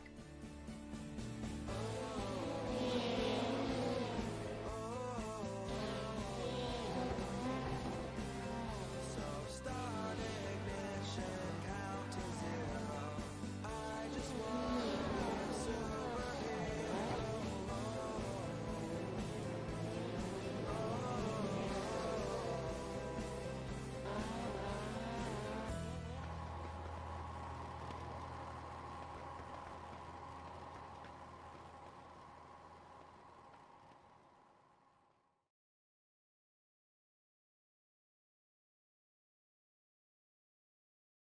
We're live here at the Talladega Super Speedway for the post-race show of race number 19 of the iRacing East Series. As to get an interview now with your final guy to make it into the chase, number P7 for finishing here tonight in the 7-10 machine. That is Eric Reinhardt. And bring the broadcast booth now. Eric Reinhardt, got a copy? Yes, I do. So, Eric, you managed to make it on to fight for a championship next week as we head to the finale and try to battle for the very first ever championship of the iRacing East Series. And along with you, the 33 of Taylor Kahn, the 76 of Jeffrey McConey, and the 38, of course, as you pair the four of you in the championship fours. Let's talk about the race here tonight. Obviously, you got a solid 7th place finish. I do believe you got involved in the big one there. We saw about 30 or 40 laps to go. But let's talk about the race there. We saw a lot of three-wide racing for much of the night. And so tell us how you were able to make it to the championship four. Yeah, you know, I was just trying to not get totally wrecked. I actually managed to miss all the major crashes tonight, and that was my main concern, just to get in that top 6, just to make it to the final points. Everybody seemed to kind of calm down on this race. It hasn't been as bold as everybody's been in the past, so it's nice to see that everybody's calmed down. But next week, I'm sure is going to be pretty crazy. Yeah, my apologies there. I forgot you had that amazing record points job there in that big one. Just barely managing to squeak through there and not getting damage in your truck. So obviously that was pretty much came down to was obviously being there in the lead pack at the end of it and having a fast pair left, as you saw a couple of chase drivers get taken out and had to use that fast pair and that backup. And looking on to next week again, same rules, same thing as we've already seen before. One faster pair. What is your strategy if you don't mind sharing this? You're going to try to ride in the back? You're going to try to be in the front all race long? What are your plans for next week trying to fight for the championship? I'm going to do the same thing that I've done throughout this whole thing, and I'm just going to qualify and go. I'm not a team driver. Everybody else is I think everybody else in the chase is a team driver, so they've got other people that can back them up and get them up front. So I just got to rely on getting in the middle is where I'll probably be, and just try to avoid all the accidents, get in the front when it really matters. Absolutely, and I'm sure you have some sponsors and shout outs you'd like to give here after your 7th place finish, and looking forward to the championship for next week. Oh yeah, thank you LCTV for broadcasting, DCH Crane and Express Auto Salon, and Jason Papp for hosting a great league. Already appreciate your time here, Eric. Congratulations to make the championship four.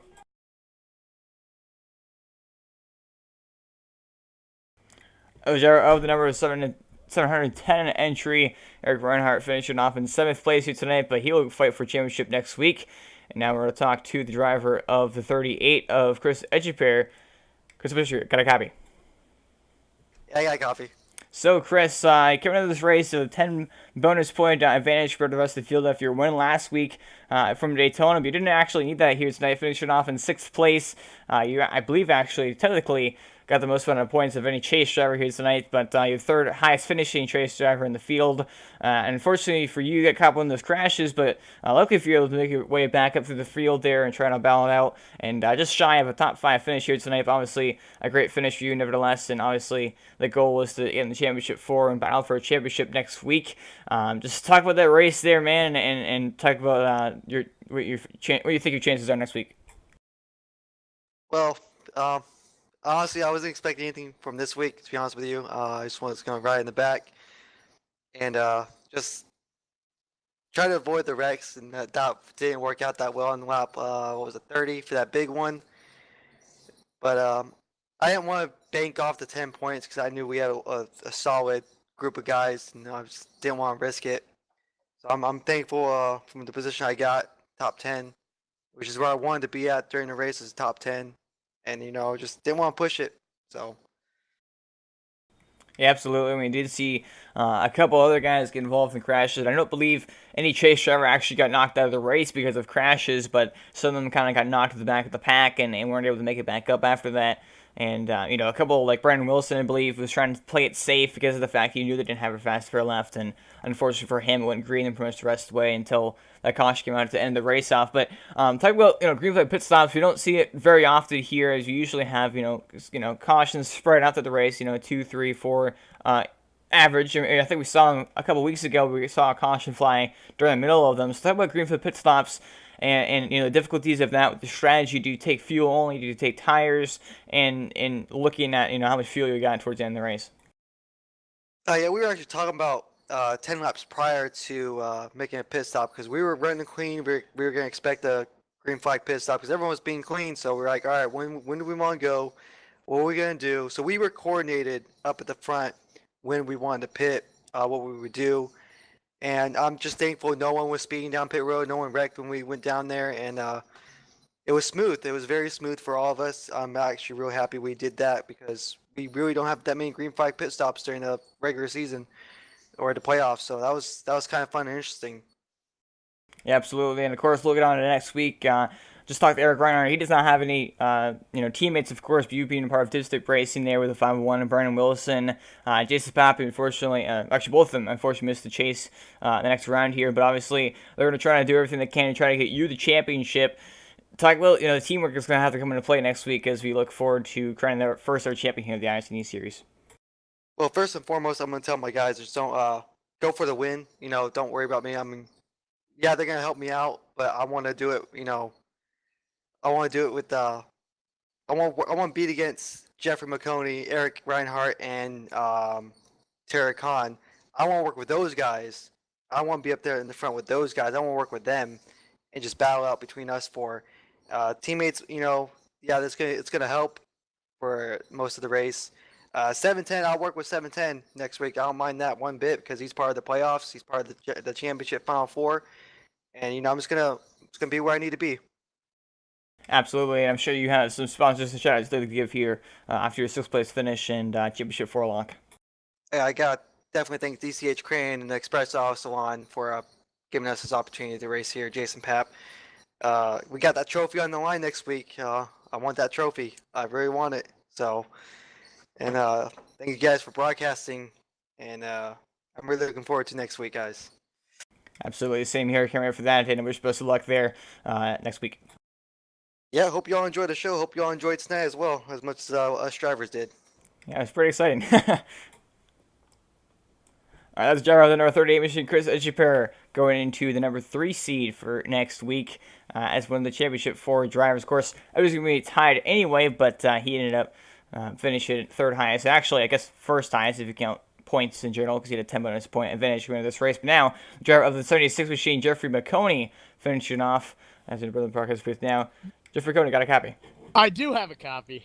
So, Jeffrey, talk about it's like what a pretty dominating performance to say the least. We saw your entire team, the McConey Motorsports, up at the front of the pack. You actually led 20 of the 70 laps here tonight, I believe the most of anybody. And we just saw all 5, 6 of you guys at least at one point, actually, we saw all 5 of you in the top 5. It was pretty truly incredible to see, the teamwork that you guys were doing, and going to the top of the bottom of the racetrack, working with each other to get at least one of you in the lead at all pretty much possible moments of the race. And it was extremely fun to watch some up here in the booth, and I'm sure you guys had a blast doing that as well. And obviously, you now, with that third place finish, also lock yourself into the championship for next week to battle for a championship.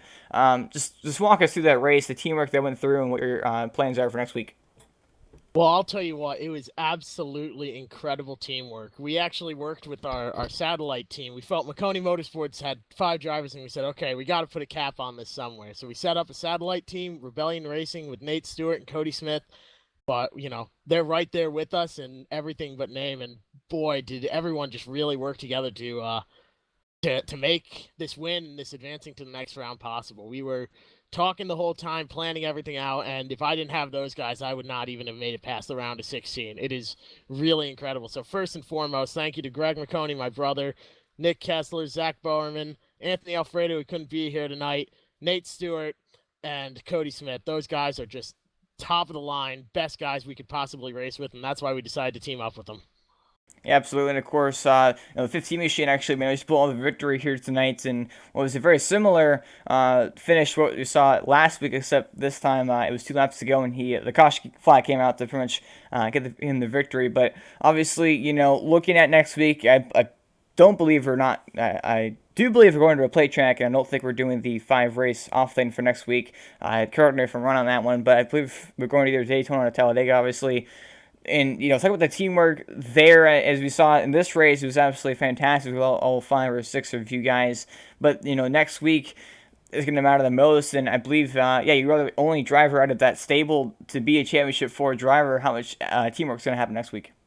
Oh, it's going to be even more than this week, if you can believe it. We're going to we're going to qualify, I think. We're going to just try and run the front like we were. We got caught up in an incident with the 24 where he turned Nick, and really that hurt us a lot, where we were all spread out across the field. Came back together and made it work. The pit strategy at the end is what saved us. So next week, if we do end up having to come down to pit strategy, we'll stick together there and keep that pack together like we did tonight. But those guys know what we want more than anything, what all of them want more than anything, is a championship. And they were all going for it themselves. I somehow wound up in the position where I'm still going for it. So I hope they'll continue to help me out, because without them, I'm nothing. Alrighty, we'll finish your things off here. Any shout outs and thank yous, of course, besides your team potentially, that you want to give a thank you to here? Well, I want to first and foremost thank Jason Papp for running this league. The coolest guy I know. That's what he wanted us to say. So I'm going to give that shout out to him. Thank you to DCH Crane, Express Auto Salon, Taz Racing Customs, my podcast, Bottled Up. Most especially my sponsors that help me with my other racing team, Greystone Inc. and Martin Vintage. They do vintage Purdue apparel. MartinVintage.com, the best guys you can possibly know. They're making my uniforms for my other race team. So if you're ever looking for anything vintage Purdue, MartinVintage.com, they're the best. Once again, thank you so much to my team. They helped me out so much, and it got me into this position to be in the Final Four. I'm just hoping I can bring home a trophy for them. Absolutely. I appreciate your time here, Jeffrey. Congratulations on your 3rd place finish and Championship 4 spot. Thank you so much. Keep up the great work, bud. Thank you. So that was driver the number 76 machine, Jeffrey McConey, finishing off in 3rd place. And then we chase drivers, though. The highest finisher one of all of them here tonight, Taylor Khan in the 33 machine. Taylor Khan, I got a copy. Yes, sir. So, Taylor, you managed to pull off a run-up finish here tonight, obviously. Probably a little bit disappointed in second place, but absolutely being the highest finishing chase driver here tonight and making it on to fight for the first ever championship next week. As we head to the finale, let's talk about the race over race line. I don't believe you were involved in a crash, or if you were, it was only one crash. So, obviously finish it off the race with a clean truck. We were doing for pit stops, we have a long run, and a caution flag at the end of the race. Let's talk about all the chaos that kind of took place, and all the strategy as you kind of stayed out longer than the rest of the guys you were racing with at the end. Just tell us how that race went, and tell us your plans for next week. Well, I definitely would have liked to got one more lap, I do believe. But yeah, that race I kind of rode in the back and for a little while, and kind of went smoothly there for a while, and then things kind of got a little chaotic, and I did only get involved in one crash, and that was whenever I was towards the front and mishap between other guys and had to burn up my fast repair, but was able to get back out and get back to the front and stayed out on the long run there till the last one, and I beat the guys out of my pack there, and was able to stay towards the front and stay in the lead draft till the end. And it got really, really chaotic there towards the end. I still would have liked to have that last lap, though. Yeah, of course. Looking at your windshield, you want to go for the win, but then looking at it mathematically, you were the only chase driver in that pack, and where you finished was you can obviously determine where you move on to the next round or not. So if you finished back in 5th place or 3rd place, you move on to the next round. What was kind of that ratio and that balance of thinking, I want to go out there and race for the win, but at the same time, I can't risk it tearing my truck up. Right, and I did want to race for the win, but there towards the end, I had to go for it. But I knew there that I was the only truck up there in that lead pack, and I did kind of take it easy and hit the brakes a couple of times whenever, especially during that craziness there towards the end. I definitely pumped them a couple of times just to avoid some stuff there.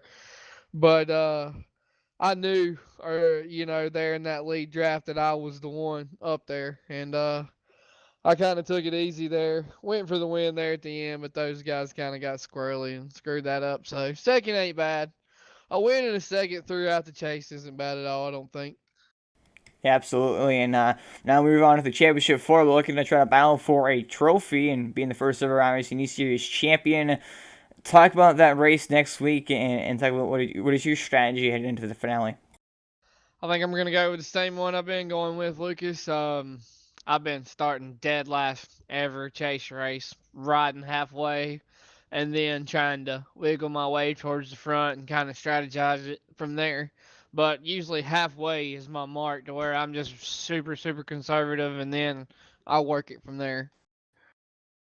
All right, I appreciate your time here, Terry. Congratulations on your 2nd place finish in Championship 4 spot. We'll see you here next week. Appreciate it. All right, that's the driver of the North 33 machine, Terry Khan, finishing off in 2nd, and he'll also be one of the 4 championship drivers moving on to next week. But then the driver of the number 15, Curtis Smith, I'm putting the pocket Smith now. Curtis Smith, got a copy. Yeah, I'm here, man. So, Cody, we saw a pretty deja vu moment there coming to the the 2 laps to go signal.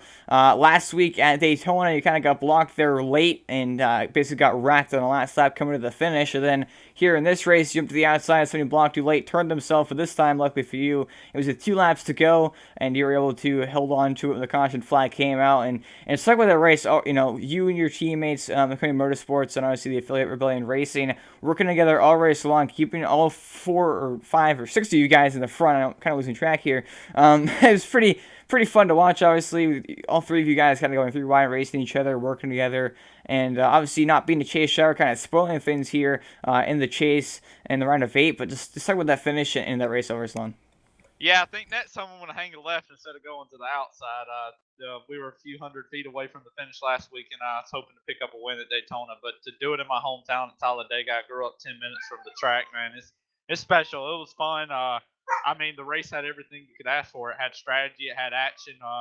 Everybody, we actually topped off. We're one of the cars that top off, and that paid off at the end. And we were able to just put 4 gallons of gas in the car, in the truck, and it got us to the end.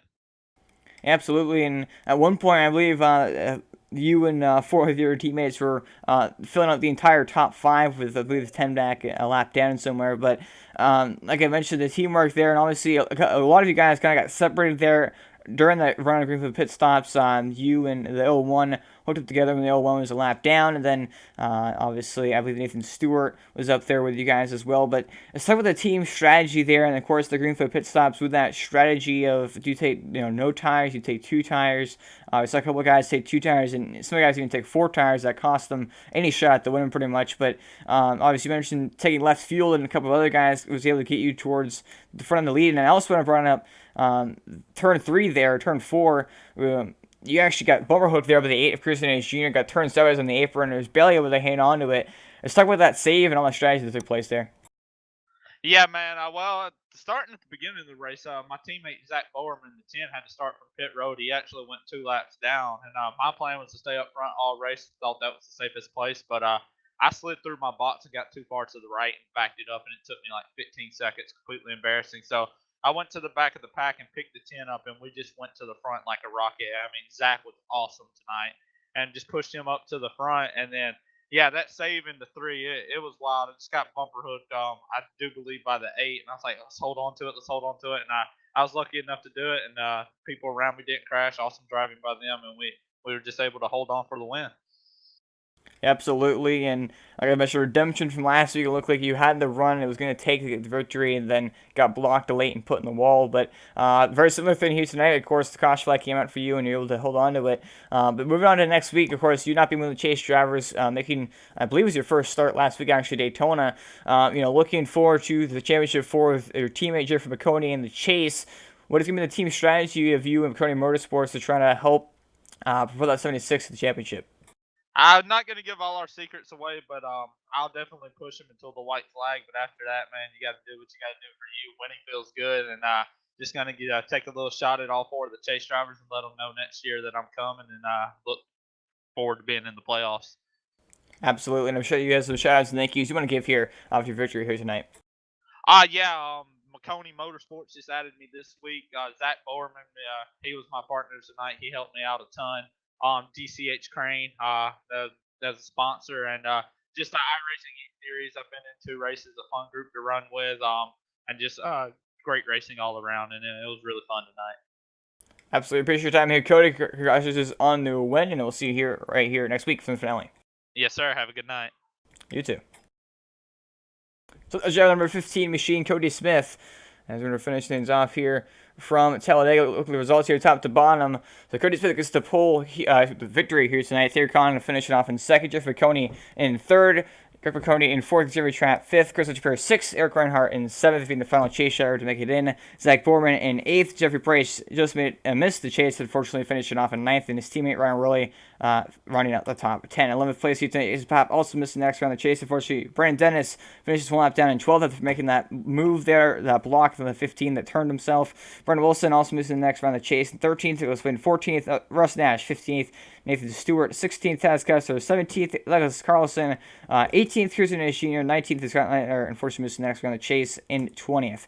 21st, Bobby Hash. 22nd, Tommy Goss was starting on pole. I guess he got wrecked earlier on in the race. Brian Broussard, 23rd. Timothy Pop, 24th. Leslie Johnson, 25th. Dario Vasquez finishes 26th. Lauren and Corey Stansel not turning a lap here tonight. So that'll do it for us in about 8 minutes or so, actually. You'll see us back live from Daytona for the Unreal Esports Super Truck Cup Series. Make sure you check that out in just a few minutes or so right after we finish things off from here. Congratulations to Corey Smith on the win. Remember your 4 chase drivers heading into the finale next week. Thayer Conn, Jeffrey McConey, Chris Edgepair, and Eric Reinhardt. Those 4 guys looking forward to a championship for the iRacing Series. Appreciate you watching here as well in the chat, and always love the support you guys give us.